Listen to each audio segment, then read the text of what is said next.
জিলহজ মাসের প্রথম যে 10 দিন, এই 10 দিনে আমরা কি আমল করব? আবু দাউদের বর্ণনা 2430 নম্বর হাদিস। এই হাদিসের মধ্যে আসছে, এটা বুখারীতে আসছে, বুখারী শরীফের 969 নম্বর হাদিস, তিরমিজি শরীফের 757 নম্বর হাদিস, আবু দাউদের 2438 নম্বর হাদিস। এই হাদিসের মধ্যে আসছে ক্বালা রাসূলুল্লাহ সাল্লাল্লাহু আলাইহি ওয়াসাল্লাম মা মিন আইয়ামিন আল আমালুস সালিহু ফিহা আহাব্বু ইলাল্লাহ মিন হাযিহিল আইয়াম, ইয়ানি আল আশার, ইয়ানি আইয়াম আল আশার। নবীজি সাল্লাল্লাহু আলাইহি সাল্লাম বলেন, আল্লাহর কাছে এই 10 দিনের চাইতে এমন ফজিলতপূর্ণ দিন আর নাই। কোন 10 দিন? জিলহজ মাসের প্রথম 10 দিনের ইবাদত, এই 10 দিনের ফজিলত এটা আল্লাহর কাছে এত বেশি যে এমন ফজিলত আর কোন দিনের ব্যাপারে নাই। কোন 10 দিন? প্রথম 10 দিন। সাহাবায়ে কেরাম প্রশ্ন করলেন, ওয়ালাল জিহাদু ইয়া রাসূলুল্লাহ, হুজুর জিহাদ না? বলেন হুজুর জিহাদও কি ফজিলতপূর্ণ না এটার চেয়ে? ফাকালা রাসূলুল্লাহ সাল্লাল্লাহু আলাইহি ওয়াসাল্লাম লা ওয়ালাল জিহাদু ফি সাবিলিল্লাহ, না, জিহাদও এটার চাইতে ফজিলতপূর্ণ না। তবে ইল্লা রাজুলুন খারাজা ফি সাবিলিল্লাহ বিনাফসিহি ওয়া মালিহি ফালাম ইয়ারজি' মিন যালিকা বিশাই, তবে কোন ব্যক্তি জান মাল নিয়ে বের হইছে, কোটি কোটি টাকা নিয়ে বের হইছে জিহাদে, আর কিচ্ছু নিয়ে সে ফিরে আসতে পারে নাই, জান মাল নিয়ে বের হইছে, সব সেখানে খরচ হয়ে গেছে। নবী বলেন, হ্যাঁ, জিহাদ এটার চাইতে বেশি ফজিলতপূর্ণ না, তবে জিহাদের ময়দানে ওই মুজাহিদ, যেই মুজাহিদ ধন সম্পদ নিয়ে গেছে কিন্তু কিছু নিয়ে ফিরে আসতে পারে নাই, ওই মুজাহিদের জিহাদ আবার এই 10 দিনের ইবাদতের চেয়ে আরো ফজিলতপূর্ণ। জিহাদ এটার চেয়ে ফজিলতপূর্ণ না, নবী বলেন, তবে ওই মুজাহিদের জিহাদ যে জান মাল নিয়ে বের হইছে, কিছু নিয়ে ফিরে আসতে পারে নাই, তার জিহাদ আবার এটার চেয়ে আরো ফজিলতপূর্ণ। তাহলে কি বুঝলাম? জিলহজ মাসের প্রথম 10 দিন আমল করা, নেক আমল করা, এটা অনেক ফজিলতপূর্ণ। জিলহজ মাসের প্রথম 10 দিন, বলেন আমার সাথে, লা ইলাহা ইল্লাল্লাহ, পড়েন তো,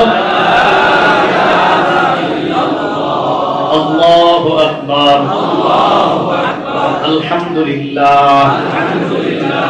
মুসনাদে আহমদের বর্ণনা 5446 নম্বর হাদিস। قال رسول الله صلى الله عليه وسلم اكثروا فيهن من التهليل والتكبير والتحميد, নবীজি বলেন, জিলহজ মাসের এই 10 দিন তোমরা বেশি বেশি লা ইলাহা ইল্লাল্লাহ পাঠ করবা, আল্লাহু আকবার বলবা, আর আলহামদুলিল্লাহ এগুলা বেশি বেশি করবা। এটা জিলহজ মাসের প্রথম 10 দিন আমরা হাঁটতেছি, বসতেছি, লা ইলাহা ইল্লাল্লাহ পড়া, আল্লাহু আকবার পড়া, আলহামদুলিল্লাহ পড়া। আল্লাহ আমল করার তৌফিক দান করুন। জিলহজ মাসের প্রথম 9 দিন রোজা রাখার চেষ্টা করা, বলেন প্রথম 9 দিন রোজা রাখার চেষ্টা করা। জিলহজ মাসের প্রথম 9 দিন রোজা রাখার চেষ্টা করা। নাসাই শরীফের বর্ণনা 2417 নম্বর হাদিস, আম্মা জান আয়েশা সিদ্দিকা রাদিয়াল্লাহু তাআলা আনহার বর্ণনা, عن عائشة الصديقة رضي الله تعالى عنها قالت قال رسول الله صلى الله عليه وسلم كان رسول الله صلى الله عليه وسلم يصوم 9 من ذي الحجة। আম্মা জান আয়েশা বলেন, রাসূলুল্লাহ সাল্লাল্লাহু আলাইহি সাল্লাম কানা ইয়াসুমু 9 মিন যিল হিজ্জা, জিলহজ মাসের প্রথম 9 দিন টানা আল্লাহ রাসূল রোজা রাখতেন। সুবহানাল্লাহ। ওয়া সালাসাতা আইয়ামিন মিন কুল্লি শাহরিন, আর প্রত্যেক মাসে 3টা রোজা রাখতেন। প্রত্যেক মাসে কয়টা রোজা রাখতেন? 3টা, 13, 14, 15। আর কি করতেন? ওয়া ইসনাইনি ওয়াল খামিস, প্রতি সোমবার আর বৃহস্পতিবার রোজা রাখতেন। তাহলে জিলহজ মাসের প্রথম 9 দিন রোজা রাখতেন, প্রতি মাসে 3টা রোজা রাখতেন, সোমবার আর বৃহস্পতিবার রাসূল সাল্লাল্লাহু আলাইহি সাল্লাম রোজা রাখতেন। যাই হোক, আমাদের উদ্দেশ্য এখন জিলহজ মাস, তাহলে জিলহজের প্রথম 9 দিন রোজা রাখার চেষ্টা করা। যদি পারেন, এটা খুব গুরুত্বপূর্ণ ফজিলতপূর্ণ আমল। যদি না হইতো নবী টানা 9টা রোজা রাখতেন না। এই 9 রোজার ফজিলত আছে বলেই আল্লাহ রাসূল টানা 9টা রোজা রাখতেন। যারা কোরবানি দিবেন, বলেন যারা কি দিবেন? কোরবানি। তারা এই যে কোরবানি যে দিবেন, আপনারা এই প্রথম 10 দিন চুল, নখ ইত্যাদি এগুলা কাটবেন না। মুসলিম শরীফের বর্ণনা 1977 নম্বর হাদিস, আমাদের মাদ্রাসার পাঠ্যপুস্তক অনুসারে আর যারা পকেটে মোবাইল চালান মাঝে মাঝে হাদিসের অ্যাপস মিলান হুজুরের কথা সঠিক কিনা এই অনুযায়ী 5013 নম্বর হাদিস, এটা তাকরার অনুযায়ী হাদিসটা, ঠিক আছে? আমাদের মাদ্রাসার পাঠ্যপুস্তক অনুসারে 1977, আর আমাদের মাদ্রাসার পাঠ্যপুস্তকে যেটা ওই নাম্বারটা সারা দুনিয়াতে চলে, পকেটে যেটা এই নাম্বারটা কিন্তু পুরো দুনিয়াতে চলে না, এটা শুধু বাংলাদেশে মনে রেখে গেছে না। রাসূলুল্লাহ সাল্লাল্লাহু আলাইহি ওয়াসাল্লাম বলেন ইদা রাআইতুম হিলালা দিল হজ্জা, রাসূলুল্লাহ সাল্লাল্লাহু আলাইহি ওয়াসাল্লাম বলেন ইদা রাআইতুম হিলালা দিল হিজ্জা, তোমরা যখন জিলহজ মাসের চাঁদ দেখবা, বলেন কোন মাসের? তোমরা যখন জিলহজ মাসের চাঁদ দেখবা, তাহলে প্রথম কথা জিলহজের চাঁদ দেখলাম, দেখার পর কি ওয়া আরাদা আহাদুকুম আইয়ুদাহিয়া, আর তোমাদের কেউ যদি কুরবানি করার ইচ্ছা করো, তাহলে প্রথম হলো চাঁদ দেখলেন, চাঁদ দেখার আগে থেকে তো আপনারা জানেন আপনি এবার কুরবানি দিবেন কিনা, তো চাঁদ দেখার সাথে সাথে এরকম যদি হয় যে আপনাদের কেউ কুরবানি দিবেন, ফালইউমসিকান শারিহি ওয়া আসফারিহি, ওই ব্যক্তি যেন চুল কাটা নখ কাটা থেকে বিরত থাকে, চুল কাটা আর নখ কাটা থেকে কি থাকে? বিরত থাকে।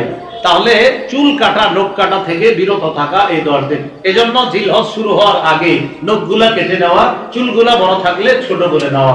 আল্লাহ আমল করার তৌফিক দান করেন, আমিন। জিলহজ মাসের 9 তারিখ, 9 জিলহজ মানে আরাফার দিন যেটাকে বলা হয়, বলেন কয় জিলহজ?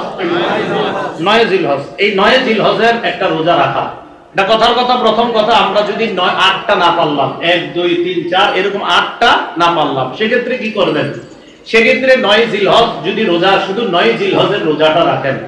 আবু দাউদ শরীফের বর্ণনা 2425 নম্বর হাদিস, এই হাদিসের মধ্যে আসছে ক্বালা রাসূলুল্লাহ সাল্লাল্লাহু আলাইহি ওয়াসাল্লাম সিয়ামু আরাফাতা ইন্নী আহতাসিবু আলা আল্লাহ আইয়ুকাফিরাস সানাতাল্লাতী ক্বাবলা ওয়াল্লাতী বা'দা, আরাফার দিনের একটা রোজা রাখলে আগের 1 বছর পরের 1 বছর 2 বছরের গুনাহ মাফ। সুবহানাল্লাহ। কয় বছরের গুনাহ মাফ? 2 বছর। এখন কথা হলো আরাফার দিনের এই যে রোজাটা রাখবো আমরা, 9 জিলহজ ফজরের নামাজের থেকে, ফজরের নামাজের সালাম ফিরানোর পর থেকে 13ই জিলহজ আসরের নামাজের পর পর্যন্ত একটা আমল করব আমরা, এটাকে বলা হয় তাকবীরে তাশরিক। বলেন কি বলা হয়? তাকবীরে তাশরিক। আবু দাউদের বর্ণনা 1813 নম্বর হাদিস, ক্বালা রাসূলুল্লাহ সাল্লাল্লাহু আলাইহি ওয়াসাল্লাম, নবীজি বলেন ইন্না হাযিহিল আইয়াম আইয়ামু আকলিন ওয়া শুরবিন ওয়া যিকরিন, নবী বলেন এই দিনগুলা হলো খাওয়ার দিন, পান করার দিন, জিকির করার দিন। এই দিনগুলা খাওয়ার দিন, পান করার দিন, আর হলো জিকিরের দিন। তাহলে এই দিনে আমরা খাবো, পান করব, জিকির করব, এটা নবীজি সাল্লাল্লাহু আলাইহি সাল্লাম আমাদেরকে জানায়া দিলেন। এখন তাকবীরে তাশরিকটা এটা কি পারেননি সবাই? করেন তো।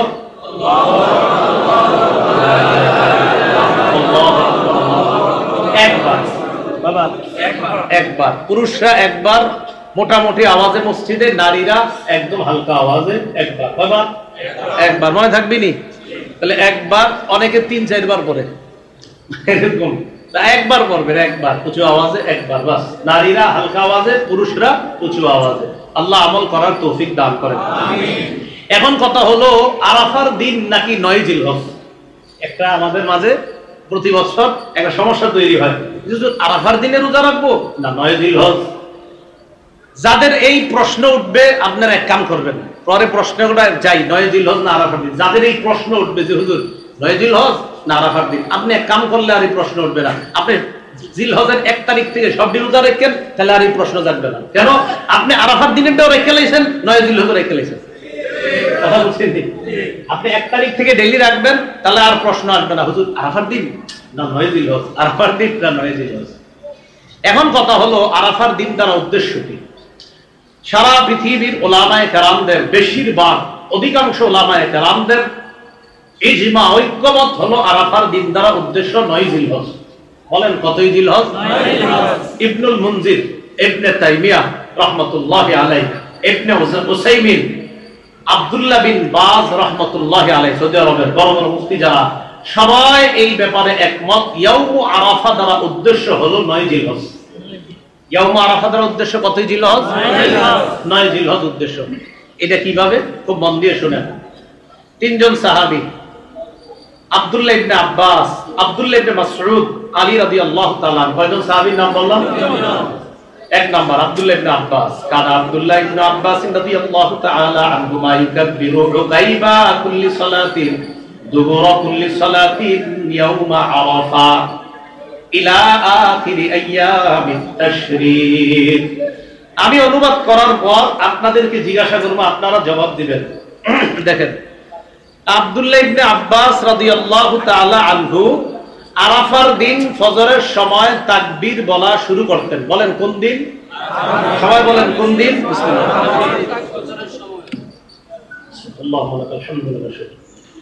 আরাফার দিন ফজরের পর তাকবীর বলা শুরু করতেন। বাস শুরু করলেন। শুরু করার পর 13ই জিলহজ অর্থাৎ তাকবীরে তাশরিকের যে শেষ দিনটা 13ই জিলহজ আসরের সময় গিয়ে তিনি তাকবীর শেষ করতেন। এখন আমি আপনাদের কাছে প্রশ্ন, আব্দুল্লাহ ইবনে আব্বাস আরাফার দিন শুরু করতেন আর তাশরিকের শেষ দিনে গিয়ে শেষ করতেন। শেষ দিন কয় তারিখ পরে? 13 তারিখ। তাহলে 13 তারিখ যদি শেষ দিন হয় তো 13 তারিখের আগের থেকে হিসাব করেন আরাফার দিন কয় তারিখ হয়? 9 তারিখ। তো আব্দুল্লাহ ইবনে আব্বাস আরাফার দিন শুরু করতেন। তো আরাফার দিন দ্বারা এখানে কি হবে উদ্দেশ্য? 9 জিলহজ যদি না ধরি তাহলে তো শেষে হিসাব মিলবে না। আলী রাদিয়াল্লাহু তাআলা আন আরাফার দিন তাকবীরে তাশরিক শুরু করতেন, তাকবীরে তাশরিক গিয়ে শেষ করতেন 13ই জিলহজ। আমরা শেষটা ধরলেই শুরুটা পাওয়া সহজ। আব্দুল্লাহ ইবনে আব্বাস, আলী, আব্দুল্লাহ ইবনে মাসউদ তারা সবাই তাকবীর শেষ করতেন 13ই জিলহজ। 13ই জিলহজ যদি তারা তাকবীরে তাশরিক শেষ করেন তো শুরু করবে কয় আর শুরু করতেন আরাফার দিন। তো শেষ যদি হয় 13ই জিলহজ তাহলে আরাফার দিনটা কয় তারিখ হবে? 9 জিলহজ। তাহলে 9 জিলহজ আরাফার দিন দ্বারা উদ্দেশ্য, এটা আসলে ঝগড়ার বিষয় না, এটা বোঝার বিষয়। এই জন্য 9 জিলহজ আরাফার দিন দ্বারা উদ্দেশ্য। এখন আপনি যদি বলেন না আরাফার দিন সৌদির সাথে আমরা রোজাটা রাখবো, তো ঠিক আছে 9 তারিখ সৌদির সাথে কোরবানি করেন। আরাফা যেদিন হবে সৌদি আমাদের দেশে জিলহজের কয় তারিখ? 8। আর আরাফার দিন আমাদের দেশে জিলহজের কয় তারিখ?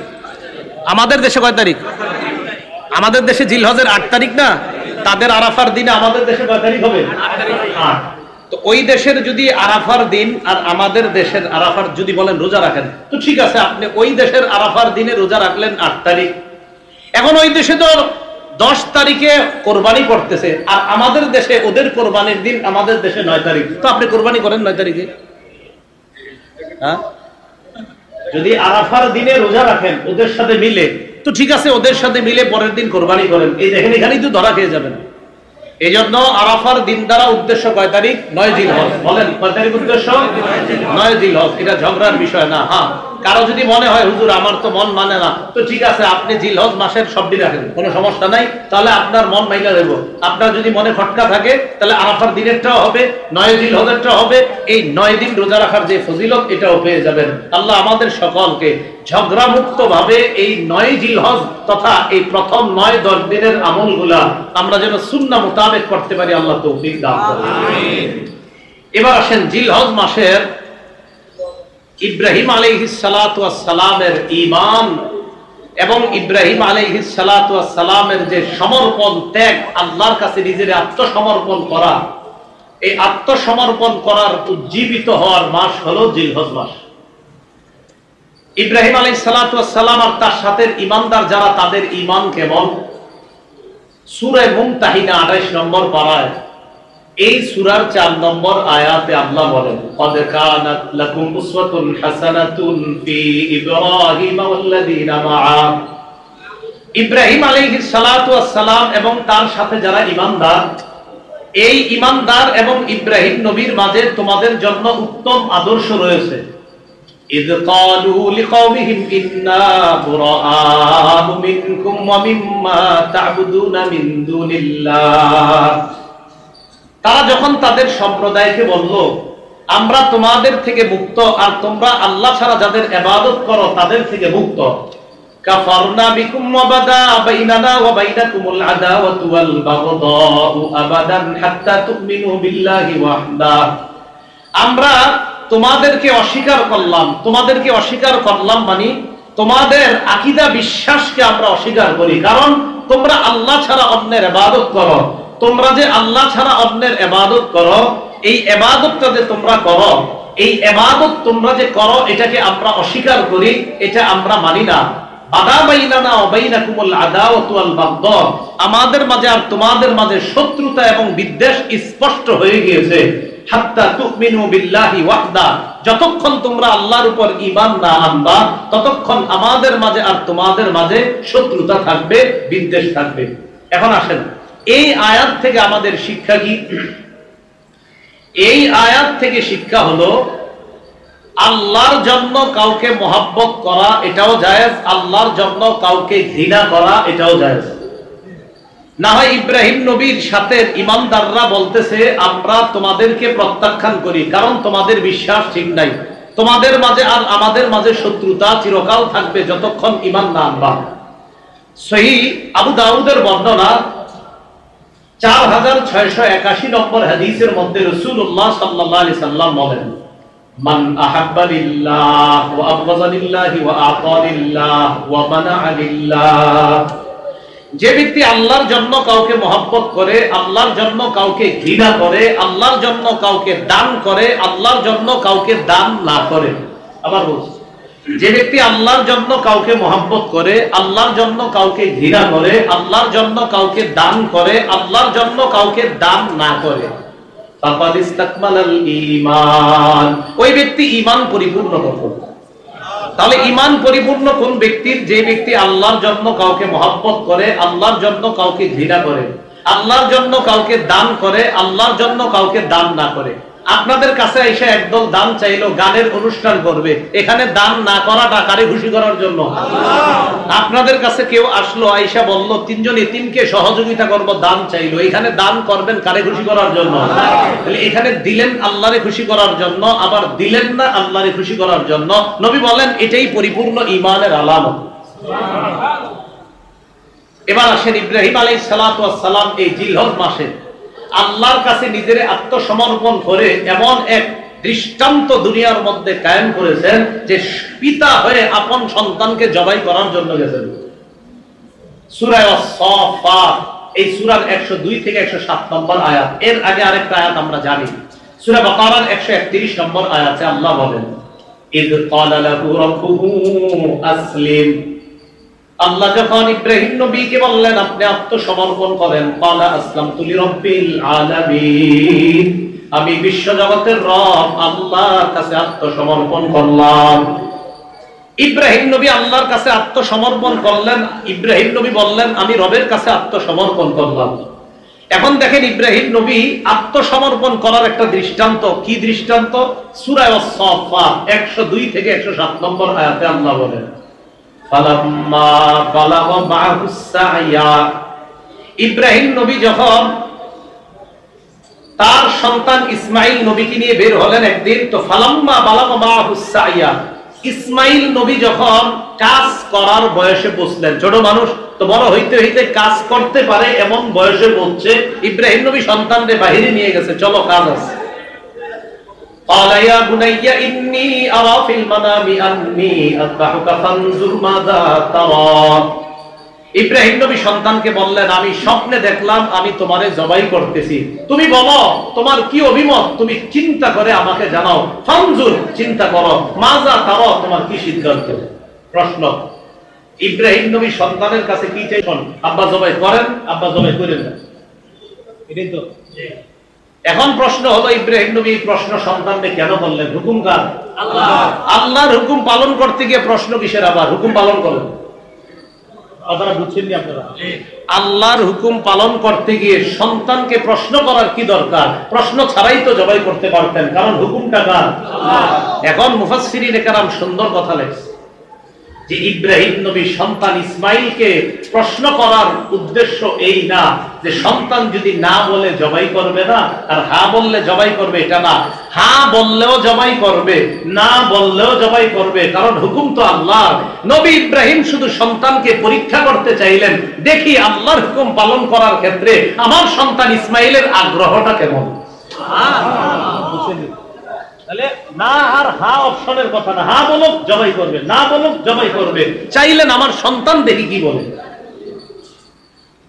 ইসমাইল নবী জবাব দিয়ে দিলেন, আব্বা আপনি কিসের চিন্তা করার সুযোগ দিবেন? চিন্তার দরকার নাই, আল্লাহ যা বলছে তাড়াতাড়ি পালন করেন, এখনই বাস্তবায়ন করেন। সাতাজিদুনি ইনশাআল্লাহু মিনাস সাবিরিন। আব্বা আপনি আমারে ধৈর্যশীলদের অন্তর্ভুক্ত পাবেন, আল্লাহ চাহেন তো আমি দৌড়ায়া পালিয়ে যাব না, আপনি আমাকে ধৈর্যশীল পাবেন। আব্বা আপনি আল্লাহর হুকুম পালন করেন। এখন আল্লাহ কি বলছে দেখেন, ফালাম্মা আসলামা, তারা দুইজন যখন আত্মসমর্পণ করলেন। একটু বুঝেন এই জায়গায় কোরআন সূরা বাকারার 131 নম্বর আয়াতে আল্লাহ বললেন, ইয ক্বালা লাহু রাব্বুহু আসলিম। ইব্রাহিম নবীর রব যখন তাকে বললেন, ও ইব্রাহিম আলাইহিস সালাম আপনি আমার কাছে আত্মসমর্পণ করেন, নবী ইব্রাহিম বললেন আমি আত্মসমর্পণ করলাম। সূরা আস-সাফফাতে আল্লাহ বলে, ফালাম্মা আসলামা, বাবা এবং ছেলে দুইজন যখন আত্মসমর্পণ করলেন। আগে বলছে শুধু বাবার কথা, এখানে বলছে কার কথা? বাবা এবং সন্তান। কেন? ওই যে বাপ সন্তানকে পরীক্ষা করে দিছে, বাবা তুমি চিন্তা করে দেখো, আমি স্বপ্নে দেখছি তোমারে জবাই করি, তুমি বলো কি করব? সন্তান কয় আলমা তুমা, আব্বা আল্লাহ যা বলছে এটা পালন করেন। এখন আল্লাহই কোরআনের মধ্যে সিদ্ধান্ত দিয়ে দিলেন, ফালাম্মা আসলামা, বাবা এবং ছেলে দুটোটাই আমার কাছে আত্মসমর্পণ করছে।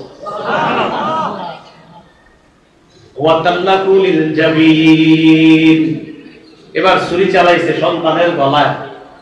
একটু চিন্তা করেন তো, আপন বাপ আপন ছেলে, এরকম না যে সব, ছেলের গলায় ছুরি চালাইছে। আল্লাহ ডাক দিলেন, ওয়ানাদাইনাহু আইয়া ইব্রাহিম ক্বাদ সাদ্দাকতা রুইয়া। আমি ইব্রাহিমকে ডাক দিলাম, ডাক দিয়ে বললাম আপনি সত্য, আপনি যে স্বপ্ন দেখেছেন এই স্বপ্ন আপনি সত্যে পরিণত করলেন। আপনি স্বপ্নে দেখছেন সন্তান জবাই করেন, এই যে স্বপ্নটা এটা আপনি সত্যায়ন করেছেন। এখন একটু বুঝেন এই জায়গায় স্বপ্ন দেখাইছে কে? আল্লাহ। এখন স্বপ্ন দেখার পরে নবীদের স্বপ্ন ওহী, ইব্রাহিম নবী ছুরি চালাইতেছে কার হুকুমে? আল্লাহ। ইব্রাহিম নবীরে আল্লাহ বলতেছে আপনি যে স্বপ্ন দেখছেন এই স্বপ্নটা সত্যে বাস্তবায়ন করছেন। দেখেন বান্দা একজন নবী তার স্বপ্নকে বাস্তবায়ন করেছেন, এই ঘোষণা এই সিদ্ধান্ত আল্লাহ জানায় দিয়েছেন। আপনি স্বপ্ন যেটা দেখছেন এটা বাস কার্যকরী হয়ে গেছে। ইন্না কাযালিকা নাজজিল মুহসিনিন। আল্লাহ বলেন এইভাবে আমি ভালো মানুষদেরকে পরীক্ষা করি। মনে রাখবেন আল্লাহ কুরবানি চান, কুরবানি নেন না। কি বললাম? কুরবানি চান, কুরবানি নেন না। আল্লাহ কুরবানি চায়, বান্দা তুমি এটা করো করো করো। আপনি চেষ্টা করতে করতে করতে করতে শেষ স্টেজে পৌঁছে গেছেন, আল্লাহ সাহায্য শুরু হয়ে যাবে। এবার আল্লাহ বলে একটু কুরবানি দাও দাও, করো করো করো, এই আপনি করতেছেন বাস সাহায্য শুরু হয়ে যাবে। এজন্য আল্লাহ কিছু কুরবানি চান, এরপরে আল্লাহ দেখবেন ফাইনাল স্টেজে এসে আপনার উপর এমন পরিমাণ সাহায্য শুরু করেন, এটাকে বলা হয় আল্লাহ নুসরত। এজন্য আল্লাহ বান্দার থেকে কুরবানি চান, কিন্তু পরিপূর্ণ কুরবানি আল্লাহ বান্দার থেকে নেন না। শুধু দেখে আমার বান্দা চেষ্টা করে কিনা, আমার বান্দা আমার হুকুম পালনে সচেষ্ট হয় কিনা, এটা আল্লাহ দেখেন। পরিপূর্ণতাটা আল্লাহ দান করেন। এরপরে আল্লাহ বলেন ইন্না হাযা লাহুয়াল বালাউল মুবিন, এটা স্পষ্ট পরীক্ষা।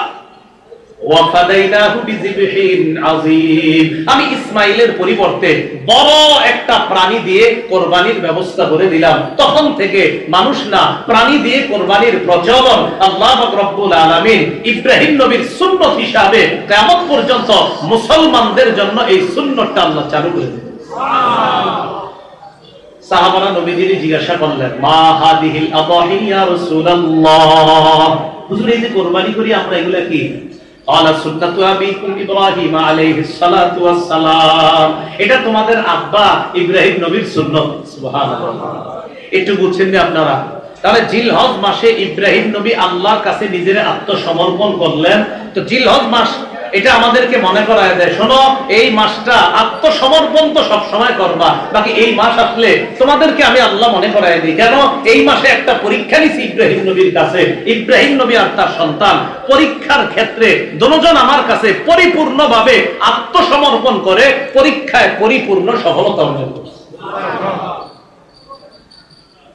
জিলহজ মাস আসলে আরেকটা জিনিস মনে হয় আমগো, বলেন আমার সাথে সবাই বলেন, বলেন আমার সবকিছু আল্লাহর জন্য। এটা সব সময়ের কথা, বলেন সবাই। এটা জিলহজ মাস আসলে বলেন এটা বেশি মনে পড়ে যায়। কেন মনে পড়ে? খুব মন দিয়ে বুঝবেন যে জিলহজ মাসে এটা মনে পড়ে বেশি কেন। এবছর ইনশাল্লাহ কোরবানির নিয়ত কাদের কাদের? এবছর মাশাআল্লাহ আপনারা কোরবানি যে করে আপনি করতে পারেন অথবা কোনো আলেম জবাই করতে পারে। সূরা আনআমের 162-163 নম্বর আয়াতটা নবীজির দোয়া হিসাবে আমাদেরকে শিখিয়ে দিয়েছেন যে যিনি কোরবানি করবে তিনি দোয়া করবে, ইন্না সালাতি ওয়া নুসুকি ওয়া মাহইয়ায়া ওয়া মামাতি লিল্লাহি রাব্বিল আলামিন লা শারীকা লাহু ওয়া বিযালিকা উমিরতু ওয়া আনা মিনাল মুসলিমিন। কোরআনে আছে আউয়ালুল মুসলিমিন, হাদিসে দোয়াটাও আনা মিনাল মুসলিমিন। আচ্ছা, আল্লাহ পাক রব্বুল আলামিন পবিত্র কোরআনে যেটা বললেন সেটা হলো, কুল নবী আপনি বলেন ইন্না সালাতি আমার নামাজ, বলেন আমার নামাজ, ওয়া নুসুকি আমার কুরবানি, বলেন আমার কুরবানি, তাহলে আমার নামাজ আমার কুরবানি, ওয়া মাহইয়ায়া আমার জীবন, ওয়া মামাতি আমার মরণ, লিল্লাহি রাব্বিল আলামিন বিশ্ব জগতের রব আল্লাহর জন্য। মহব্বতের সাথে সবাই বলেন তো, আমার নামাজ কার জন্য? আমার হজ কোরবানি ইবাদত সব কার জন্য? আমার জীবন কার? আমার মৃত্যু কার? তাহলে সব আল্লাহর। এই কথাটা জিলহজে বেশি মনে পড়ে কেন? কারণ 10 তারিখে পৃথিবীর কোটি কোটি মুসলমানরা এই দোয়াটা পড়ে পশু জবাই করবে। তাই জিলহজ মাসে আমার সব যে আল্লাহ, এটা হলো জিলহজ মাসে বেশি মনে পড়ায় দেয় আল্লাহ। মনে থাকবেনি কথাটা? জিলহজ মাসে আরেকটা বিষয় আল্লাহ মনে করে আমাদেরকে কি, যে বান্দা টাকা পয়সা খরচ করে আমার ঘরে আসে, যাওয়ার পর কয় কিছু বিধান আছে কি, আরাফায় গিয়ে অবস্থান করতে হবে। কয় অবস্থান মানে কি? কয় অবস্থান বাস অবস্থান। সবাই অবস্থান করলে হবে মানে অনেকে লজিক যুক্তি দেখাবে, কোনো যুক্তি নাই।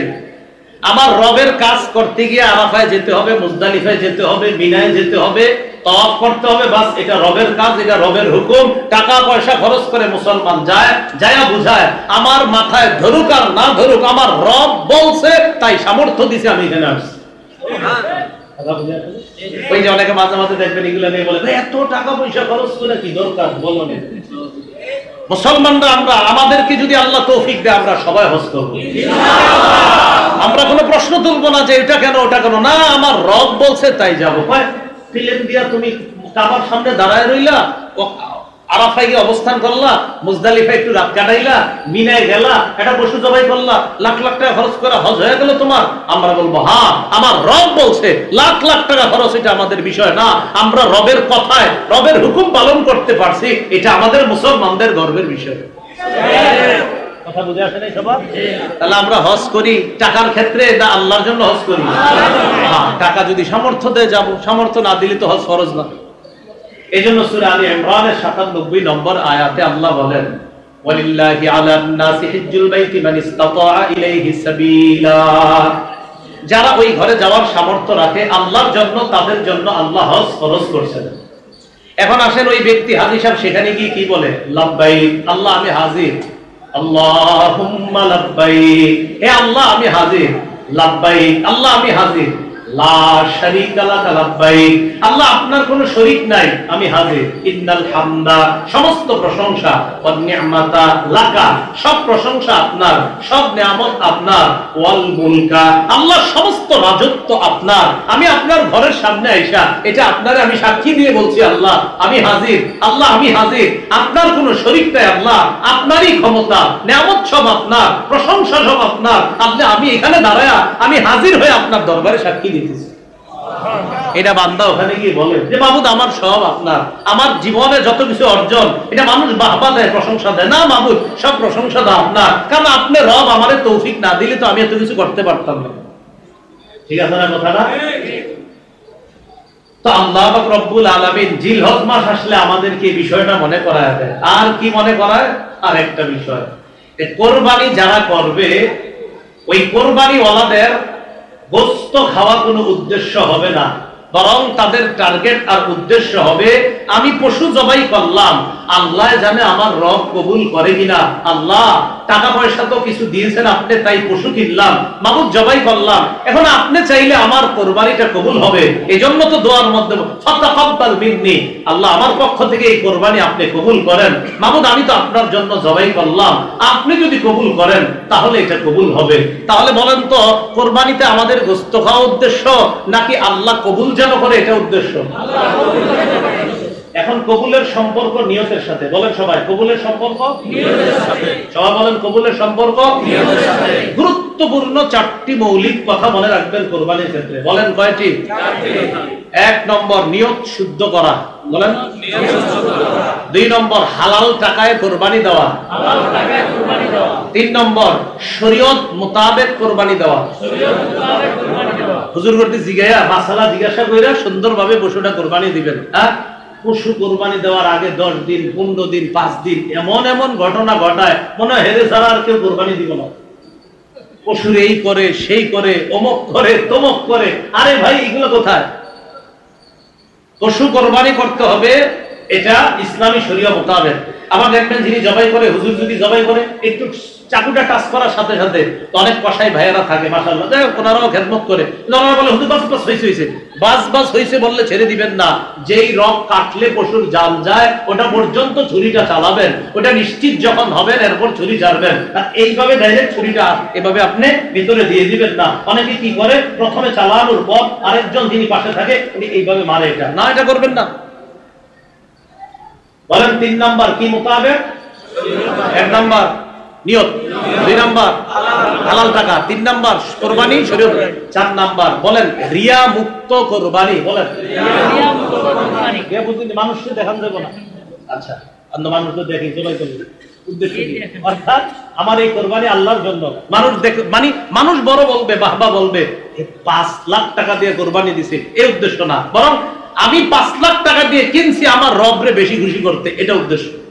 এই যে ঠিক আছে, কিন্তু আপনি যদি এটা হয় না আমার রব আমারে দিছে যত বেশি টাকা, তাই আমি বেশি টাকা দিয়ে পশুটা কিনছি, আল্লাহ আপনারই খুশি করার জন্য কিনছি, বাস এটা। কিন্তু আপনার এটা যেন না হয় 5 লাখ দিয়ে কিনছি আমার ভাইয়েরটা 2.5 লাখ, এরকম হইলে এরকম যেন উদ্দেশ্য না হয়। তাহলে 4টা কথা, 1 নাম্বার নিয়ত শুদ্ধ করা, 2 নাম্বার হালাল টাকায় কোরবানি দেওয়া, 3 নাম্বার শরীয়ত মোতাবেক, 4 নাম্বার মানুষকে দেখানোর জন্য না বরং আল্লাহরে খুশি করার জন্য কোরবানি। 1 নিয়ত শুদ্ধ করা। সহিহ বুখারীর 1 নম্বর হাদিস, ক্বালা রাসূলুল্লাহ সাল্লাল্লাহু আলাইহি ওয়াসাল্লাম ইন্নামাল আ'মালু বিন্নিয়াত।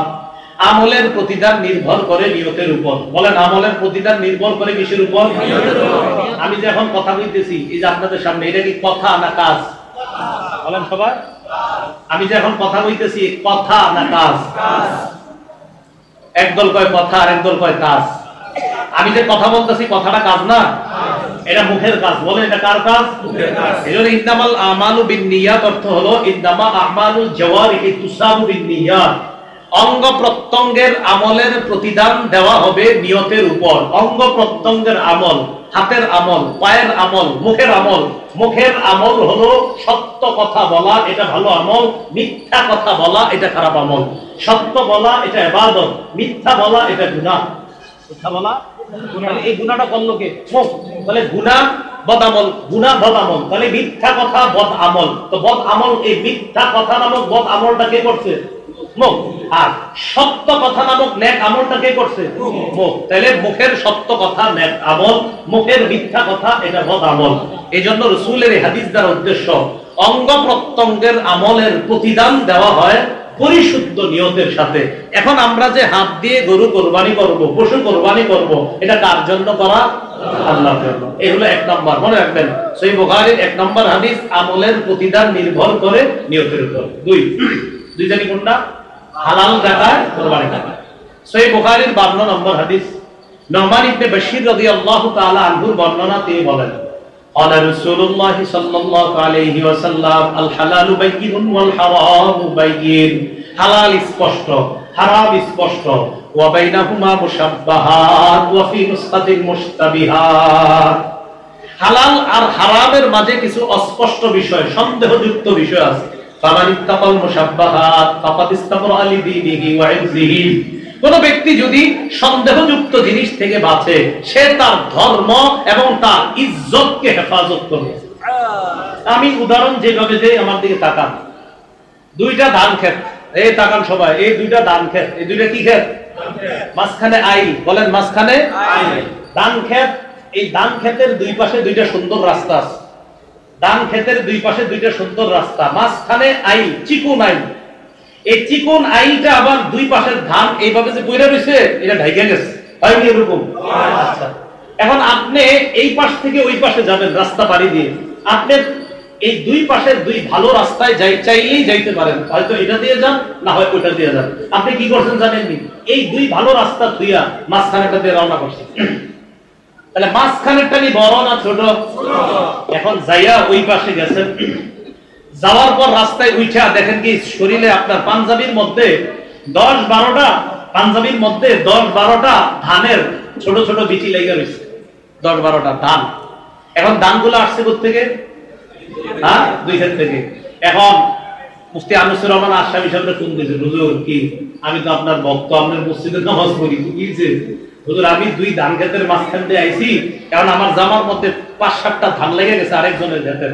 এখন আমার প্রথম কথা হইলো, হুজুর ফতোয়া দিয়ে দিল যে ভাই এটা আপনি মাঝখান দিয়ে গেছেন, 2-4টা ধান লেগে গেছে, আল্লাহ মাফ করে দিবে, সমস্যা নেই, এটা তো ইচ্ছা করে করেন না। কিন্তু আমার কথা হইলো, আপনি হুজুরের ফোনটা দেওয়ার দরকার হইলো কেন? আচ্ছা, হুজুরের ফোন দেওয়া দরকার হইলো কেন? এটা কোন রাস্তা দিয়ে যাওয়া নেই কেন? আপনি সোজা রাস্তা থুইয়া কেন আপনি চিকুন সন্দেহযুক্ত জিনিস দিয়ে গেলেন? এজন্য তো ফোন দিলেন। মনে রাখবেন, সন্দেহযুক্ত জিনিস থেকে যারা যত বাঁচবে তারা তত কথাও কম বলা লাগবে, মাসালা জিজ্ঞাসা করা লাগবে না, শরীয়তের উপর চলা তাদের জন্য সহজ হয়ে যাবে। মাসালা কাদের দরকার হয় জানেন? যারা খালি সন্দেহের মধ্যে। আপনারা এই জায়গায় আলেম ছাড়া যারা, সবাই জানেন কোনটা হালাল কোনটা হারাম, এটা সবাই জানে। কিন্তু কিছু সন্দেহযুক্ত জিনিস আছে, এগুলা কইরা পরে হুজুরের ফোন দেন, হুজুর আমি তো ওইরকম করছি, এটা কি জায়েজ না না জায়েজ? আপনি এটা করতেন গেলেন না, কথাটা বুঝছেন নি? এখন আসেন, এই কথা কেন বললাম? হালাল টাকায় কোরবানি হতে হবে, হারাম টাকায় যেন না হয়। হারাম সুদি টাকা হারাম, এর তো আপনি জানা শুনে নিবেন না, আপনার কোরবানি হবে না। এখন আসেন, 3 জন শরীক, আপনারা 3 জন শরীক, 3 জনের একজনের ব্যাপারে উত্তরপাড়ার আব্দুর রহিমে কয় কি ও কারে নিছেন? কেন যেটারে নিছেন হেতার টাকা পয়সা সম্পর্কে আপনার আইডিয়া আসেনি? আপনি চিন্তা করলেন কেন, কি হয়েছে? হ্যাঁ, ইনকাম সম্পর্কে জানেননি। এটা বলার পরে আরো 5-6 জন কইছে হ্যাঁ তো ইনকামে ঝামেলা আছে। এখন বলেন তো, আপনি কিন্তু খালি জানছেন ঝামেলা, আসলে জানেন না হালাল যে হারাম এটা জানেন না, কিন্তু এই তো সন্দেহ কসমসা শুরু হয়েছে, এটা কি নিমু না নিমু না, নিমু না নিমু না। এখন আপনার জন্য উচিত বাস যার যা ব্যাপারে সন্দেহ হবে তারে বাদ দিয়ে দেন। যদি বাদ না দেন, এখন ধরে নেন তার টাকা হালাল, তত কোরবানি হয়ে গেল। ধরে নেন তারটা যদি হারাম হয়ে যায়, সন্দেহ থেকে বাঁচেন। তাই আমি বলি কোরবানি একা দেওয়াই ভালো, কোরবানি একা দেওয়া ভালো। একা দিলে হালাল হইলে আপনারটা, হারাম হইলো আপনার। আপনার টাকা কি দিল আপনি জানেন, এটা কি হালাল না হারাম? একা যদি দেন, এটা হালাল না হারাম এটা কে জানে? আপনি জানেন। হালাল হইলে কবুল, হারাম হইলে কবুল না। হ্যাঁ, শরীকানা যদি ভাইয়েরা দেন, আপন 3 ভাই 4 ভাই 5 ভাই, আপনারা তো জানেন যে আমরা এই 3 ভাই কি কি কামাই করি, ইনকাম করি। হ্যাঁ মাশাআল্লাহ, 3 ভাই 5 ভাই যদি এরকম দেন, জানেন যে সবার ইনকাম হালাল, সেক্ষেত্রে শরীকানা একসাথে যদি দেন, এটা সমস্যা না, এটা দেওয়া এটা বরং ভালো। আপনারা একই পরিবারের 5টা সন্তান, 5 জন 5 ঘরে থাকেন, এটা সমস্যা নাই।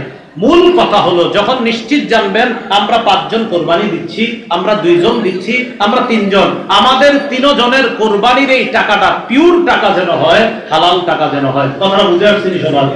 তাহলে হালাল অবশ্যই যেন হয়, হারাম যেন না হয়। আরেকটা জানি কি যেন না হয়? সন্দেহযুক্ত। হারাম যেন না হয়, আরেকটা সন্দেহযুক্ত যেন না হয়। সন্দেহযুক্ত হইলে দেখবেন যারা কোরবানি দেওয়া, মনে করেন 5 জন, এর মধ্যে 4 জন ঠিক আছে, একজনের ব্যাপারে সন্দেহ, ওই 4 জন খালি এরকম হলো আমার কোরবানি হইব না হইব না, হইব না হইব না, এক পেরেশান। আল্লাহ আমাদের সকলকে সন্দেহ থেকে বাঁচার তৌফিক দান করুন, আমিন।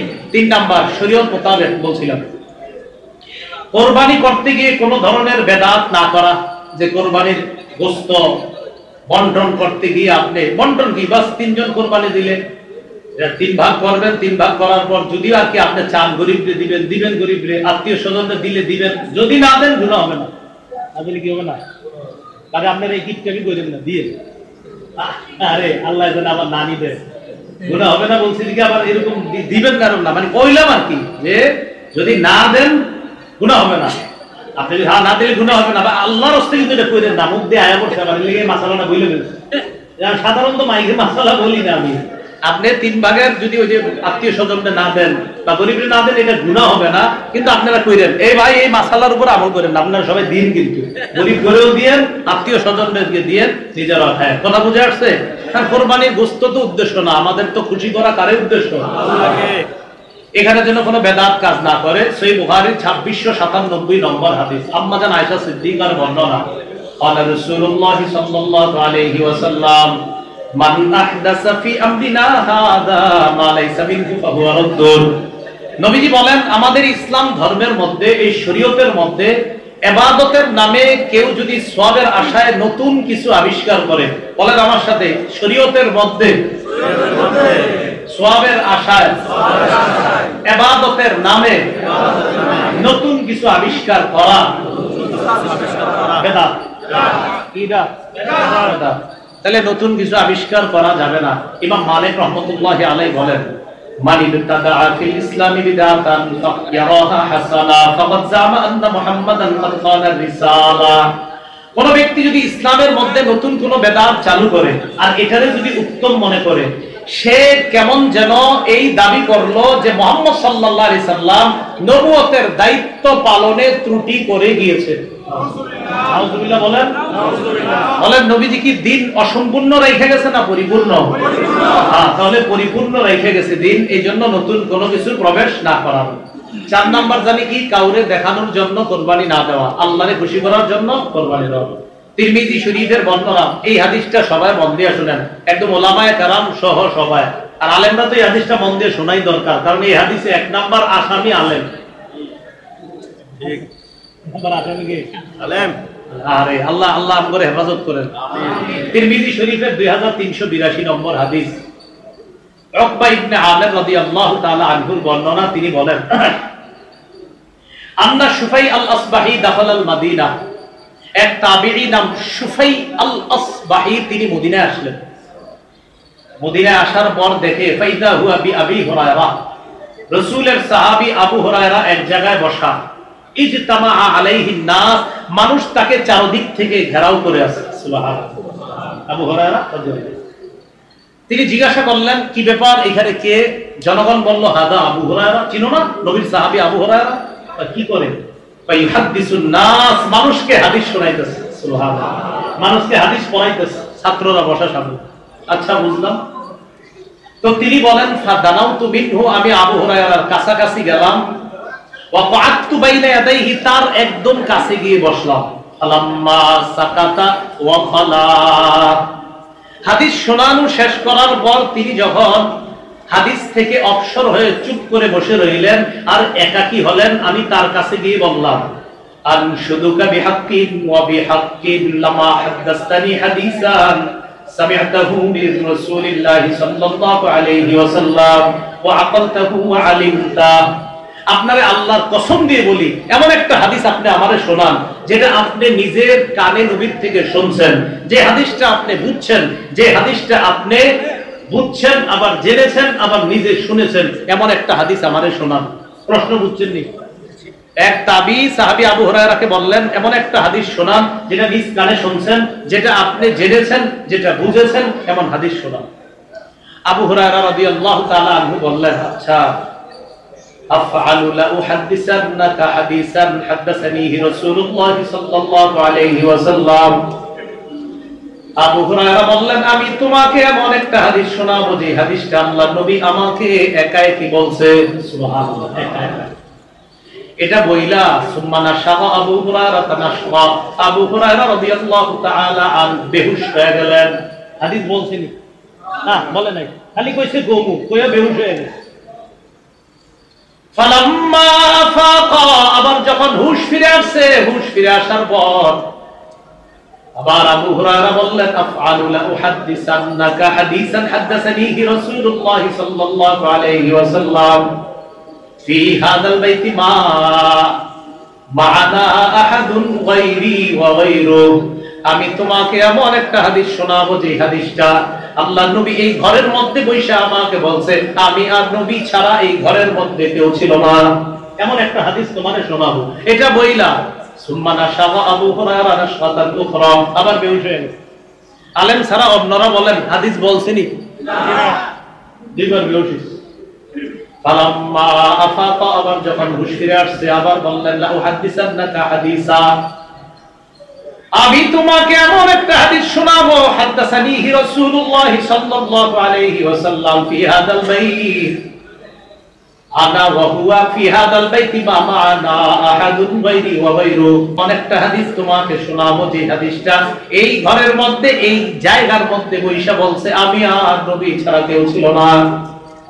সুম্মা নাশাবা আবু হুরায়রা নাশবা, আবার আবু হুরায়রা বেহুশ হয়ে গেছে।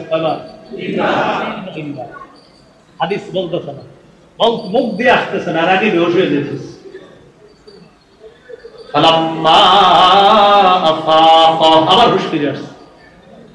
হুঁশ ফিরে আসার পর বলতেছে লা উহাদ্দিসান্নাকা হাদিসান হাদাসানিহি রাসূলুল্লাহ সাল্লাল্লাহু আলাইহি ওয়াসাল্লাম, আমি তোমারে একটা হাদিস শোনাবো যে হাদিসটা নবী এই ঘরে এই জায়গায় আমারে একাই কি বলছে, আর কেউ ছিল না। এটা বইলা আবার বেহুশ। বাবা চারবার বেহুশ, এক হাদিস কইতে গিয়ে। এটা কি হাদিস যেটা বলতে গিয়া বর্ণনাকারী সাহাবী চারবার বেহুশ হচ্ছে? এটা কেমন হাদিস? তো যিনি সামনে বসা সুফাই আল আসবাহি তিনি চিন্তিত হয়ে যাচ্ছেন, ঘটনা কি, এরকম করে গেলেন। ফালাম্মা আফাকা, আবার যখন হুঁশ ফিরে আসছে আবার বললেন আমি তোমার হাদিস শোনাবো। এই কথা বলার পর ফামাররা খারান আলা ওয়াজহিহি, ফামালা খারান আলা ওয়াজহিহি, আবু হুরায়রা এই চেহারার দিকে আবার এইভাবে পড়ে যাবে, আপনার এইভাবে পড়ে যাবে। উনি কি বলেন, সুফাই আল আসবাহি বলেন যেই মাত্র পড়ে যাবে আসতানাতুহু, আমি তাকে আসনাতুহু, আমি আমার শরীরের সাথে এইভাবে ধরলাম যেন উনি পড়তে না পারে। আমি ভালো করে ধরে বললাম হযরত আপনি এমন কি হাদিস যেটা বলতে গিয়ে বারবার বেহুশ হচ্ছেন, মেহেরবানি করে একটু হাদিসটা বলেন। তো ধরার পর বলতেছে শোনো, আল্লাহ যেদিন কিয়ামতের মাঠ কায়েম করবেন, কোন মাঠ? কিয়ামতের মাঠ। কিয়ামত হইবনি? নিশ্চিত হবে, অবশ্যই হবে। বিশ্বাস করেন আর না করেন, হবেই হবে। কোরআনে আছে একদল বিশ্বাস করে, কোরআনে আছে আরেকদল অবিশ্বাস করে, কোরআনে আছে আরেকদল সংশয় করে। সংশয় করে হতেও পারে, নাও হতে পারে। হ্যাঁ, নাদ্রি মাসসা ইন্না যুন্নু ইল্লা যন্না ওয়া মা নাহনু বিমাস্তাইফিনিন, মা নাদ্রি মাসসা, আমরা জানি না কিয়ামত কি। ইন্না যুন্নু ইল্লা যন্না, হ্যাঁ কিছু অনুমান করি, নাউযুবিল্লাহ, অনুমান। আমারে অনেকে কয় হুজুর আখিরাতে যে আযাব হবে, কিয়ামত হবে, কবরে আযাব হবে, বিষয়টা কেমন? তো আমি যখন দেখি না আরে বুঝানো যাবে না, আমি মইরা দেয় কি করে দেয়, বললে আপনি তোমার প্রশ্ন করা লাগবে না। সহিহ বুখারী 1338 নম্বর, একদল মানুষ কবরের আযাবকে অস্বীকার করে, জানেন নি এটা? হ্যাঁ, হাদিস অস্বীকারী একদল কবরের আযাবকে অস্বীকার করে, তো তাদেরকে বোঝানোই যায় না কবরের আযাব যে সত্য। বুখারীর বর্ণনা 1338 নম্বর হাদিসে আল্লাহ রাসূল স্পষ্ট বলেন আযাবুল কবরি হাক্কুন, কবরের আযাব সত্য। বুখারীর বর্ণনা নবী দুই কবরের পাশ দিয়ে যাইতেছে, নবী বললেন ইন্নাহুমা ইউআযাবান, এই দুইজনকে কবরে আযাব দেওয়া হচ্ছে, এই দুইজনকে কবরে আযাব দেওয়া হচ্ছে। তো নবী কেমনে বলতেছে আযাব দেওয়া হচ্ছে? এটা কি পরে হবে না চলতেছে আযাব? খবর আযাব সত্য নেই। আপনাদের কাউর মধ্যে যদি এরকম হয় যে কেউ বুঝাইতে না পারেন, খালি আপনারে পেঁচায়, তখন কি করবেন? আপনি বলবেন ভাই মরো, সব বুঝে, মরলে সব বুঝে এসেছে। আল্লাহ বুঝার তৌফিক দান করুন, আমিন। মনে আসেনি কোন জায়গায় আছি? কোন জায়গায়? কিয়ামত কায়েম করছেন, শুরু করছে হাদিস কল। কিয়ামত কায়েম করার পর আল্লাহ এবার বিচার শুরু করবে। বিচার ব্যবস্থায় যে তিনজনকে দিয়ে শুরু করবে,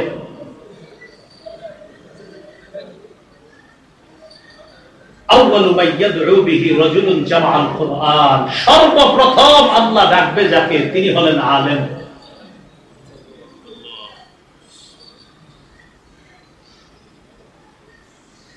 কোরআন ওয়ালাকে ডাকবে, কোরআনের ধারণ পাওয়া আলেমকে ডাকবে।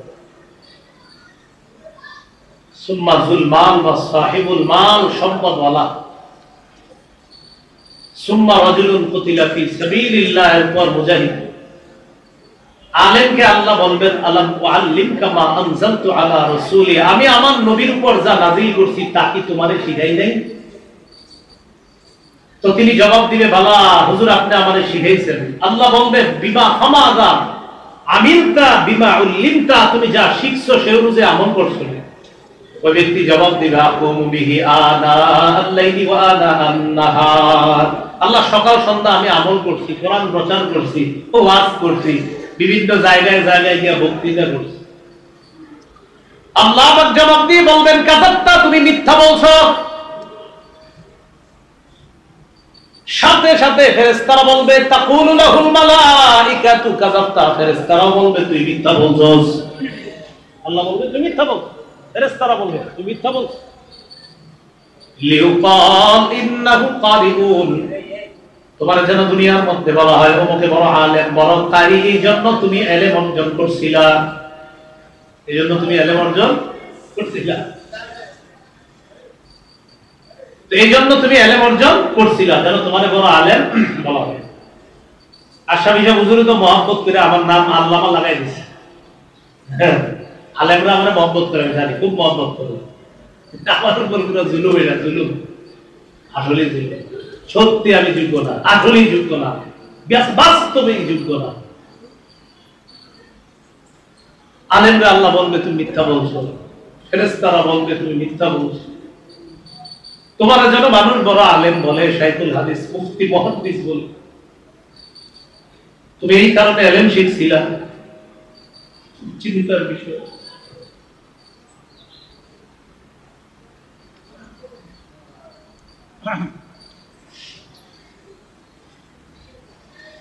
তুমি এই জন্য ইলম শিখছো। সহিবা বিকা আলা ওয়াজহিহি ফিন্নার, মাথাটা নিচে দিবে, পা উপরে দিকে ধাক্কায় জাহান্নামে ফেলবে।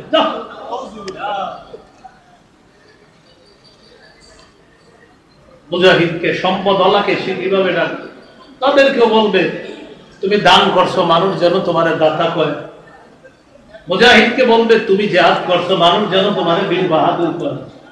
এগুলারে জাহান্নামে ফেলে দিবে। আবু হুরায়রা রাদিয়াল্লাহু, তিনি আলেম ছিলেন, তো তিনি বলেন উলাইকা সালাসাতুল লাতী তুসআরু বিহিমুন নার, এই তিনজনকে দিয়ে আল্লাহ জাহান্নামের আগুনটা প্রজ্বলিত, ভয়ঙ্কর আগুনটা যে আল্লাহ জ্বালাবে, এই তিনজনকে দিয়া এই জ্বালানোটা আরো ভয়ঙ্কর হবে। এটা বলতে গিয়ে উনি 4 বার বেহুশ হয়েছে, কারণ উনি নিজেই তো আলেম, বলতে পারতেছিলেন না, বারবার বেহুশ হয়ে গেছে। আল্লাহ আমাদেরকে হেফাজত করেন, আল্লাহ হেফাজত করেন। বলেন কোরবানি কার জন্য দিব? কাউরে দেখানোর জন্য না, আল্লাহর জন্য কোরবানি। 4টা কথা মনে থাকবে নি? নিয়ত শুদ্ধ করা, হালাল টাকায় কোরবানি দেওয়া, 3 নাম্বার শরীয়ত মোতাবেক কোরবানি দেওয়া, কোনো বেদাত যেন না ঢুকে। 4 নাম্বার রিয়া মুক্ত কোরবানি, কাউরে দেখানোর জন্য না। আল্লাহ আমাদের সকলকে জিলহজ মাস এবং কোরবানির ব্যাপারে যে কথাগুলো বলা হলো আমি সহ সকলকে আমল করার তৌফিক দান করেন। আমিন ওয়া আখিরু দাওয়ানা আলহামদুলিল্লাহি রাব্বিল আলামিন।